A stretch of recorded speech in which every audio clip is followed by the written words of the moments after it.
Merry Christmas, everybody. Happy holidays. We are just thrilled to have all of you here. Thank you, Secretary Salazar, for the kind introduction and for all that you're doing to protect our national parks and our public lands for the future of generations. I also want to recognize Neil Mulholland and everyone at the National Park Foundation and at the National Park Service who helped put this event together. I want to thank Pastor Darrell Morton for that wonderful invocation. And of course, thanks to Common and all of tonight's performers for joining us here as we light the National Christmas Tree for the 88th time. This is a very proud holiday tradition, snow or shine, in good times and in periods of hardship. Folks like you have gathered with presidents to light our national tree. Now, it hasn't always gone off without a hitch. On one occasion, 2 sheep left the safety of the nativity scene and wandered into rush hour traffic. That caused some commotion. Often, the ceremony itself has reflected the pain and sacrifice of the times. There were years during the Second World War when no lights were hung in order to save electricity. In the days following Pearl Harbor, Winston Churchill joined President Roosevelt to wish our nation a happy Christmas even in such perilous days. But without fail, each year we have gathered here. Each year we've come together to celebrate a story that has endured for 2 millennia. It's a story that's dear to Michelle and me as Christians, but it's a message that's universal. A child was born far from home to spread a simple message of love and redemption to every human being around the world. It's a message that says no matter who we are or where we are from, no matter the pain we endure or the wrongs we face, we are called to love one another as brothers and as sisters. And so during a time in which we try our hardest to live with a spirit of charity and goodwill, we remember our brothers and sisters who have lost a job or are struggling to make ends meet. We pray for the men and women in uniform serving in Afghanistan and Iraq and in faraway places who can't be home this holiday season. And we thank their families who will mark this Christmas with an empty seat at the dinner table. On behalf of Malia, Sasha, Michelle, Marion, who's our grandmother-in-chief, and Bo, don't forget Bo, I wish all of you a Merry Christmas and a blessed holiday season. And now I'm going to invite the entire Obama crew up here to help me light this Christmas tree.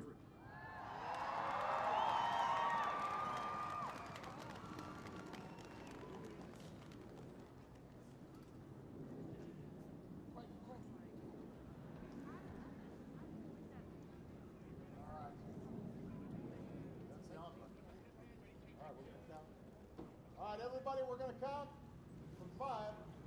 5, 4, 3, 2, 1.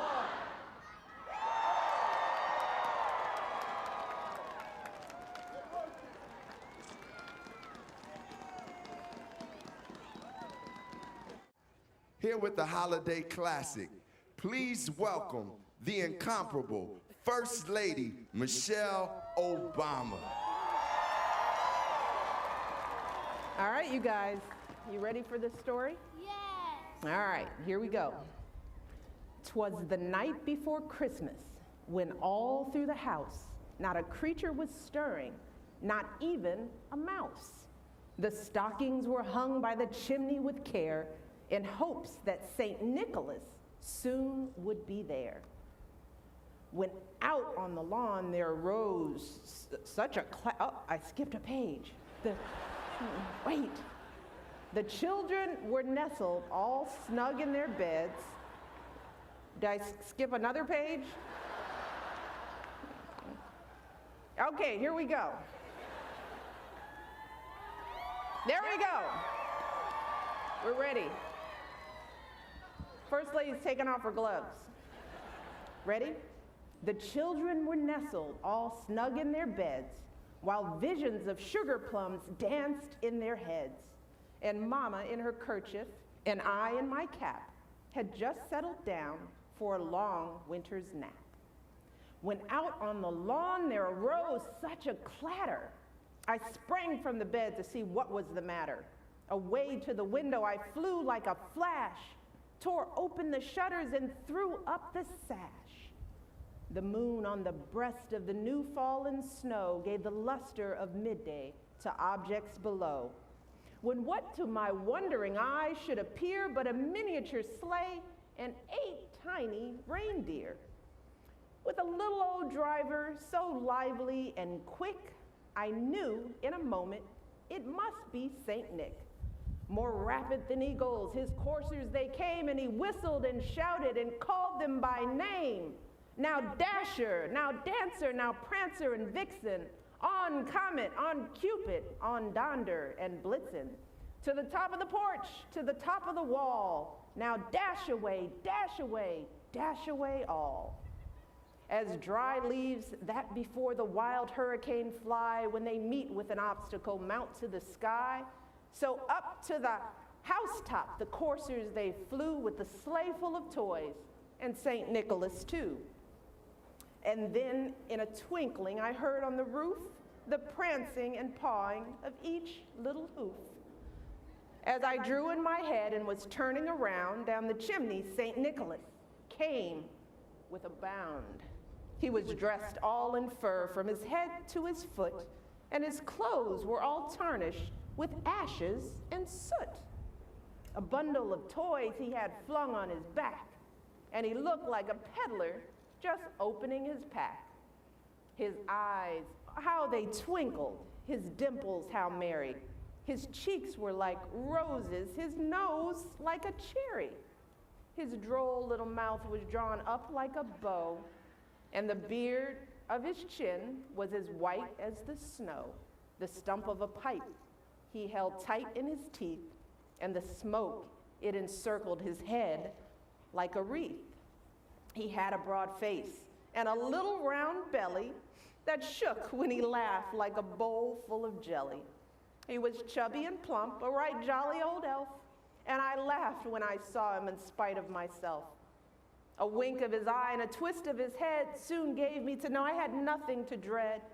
He spoke not a word, but went straight to his work and filled all the stockings, then turned with a jerk, and laying his finger aside of his nose and giving a nod, up the chimney he rose. He sprang to his sleigh, to his team gave a whistle, and away they all flew like the down of a thistle. But I heard him exclaim, ere he drove out of sight, "Happy Christmas to all, and to all a good night." That's it, right there. Yes, yes, that's exactly how I remember it. Oh, listen. Who is that? Do you hear that? I think I hear Santa. Hello! Oh, I hope you don't mind. I was just keeping your seat warm. Thank you, Santa. But it gave us a chance to go over your Christmas list. And I have it on good authority that you've been nice this year. But that was a wonderful reading, wasn't that wonderful? Yes! You know, there's only one part of that story I don't like so much. I never thought my belly shook like a bowl full of jelly. I always thought this suit made me look rather slim, yes? No? Oh, but what a wonderful reading! Wonderful, wonderful! Yes! It's wonderful! It's a wonderful season! Oh, you know what? I think I feel a song coming on! Yes? What do you say?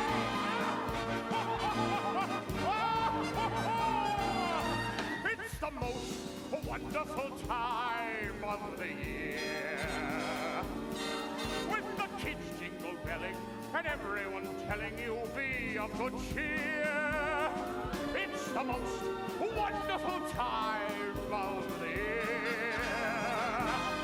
It's the happiest season of all. With those great happy greetings and wonderful greetings when friends come to call. It's the happiest season of all. There'll be parties for hosting, marshmallows for toasting, and caroling out in the snow. There'll be scary ghost stories and tales of the glories of Christmases long, long ago. It's the most wonderful time of the year. There'll be much mistletoeing and hearts will be glowing when loved ones are near. It's the most wonderful time of the year. Wonderful! Yes! Hello, everyone! Hello there! Yes, oh, good to see you! I'll be back in a few weeks! Oh, yes! Hello over there! There'll be parties for hosting, marshmallows for toasting, and caroling out in the snow. There'll be scary ghost stories and tales of the glories of Christmases long, long ago.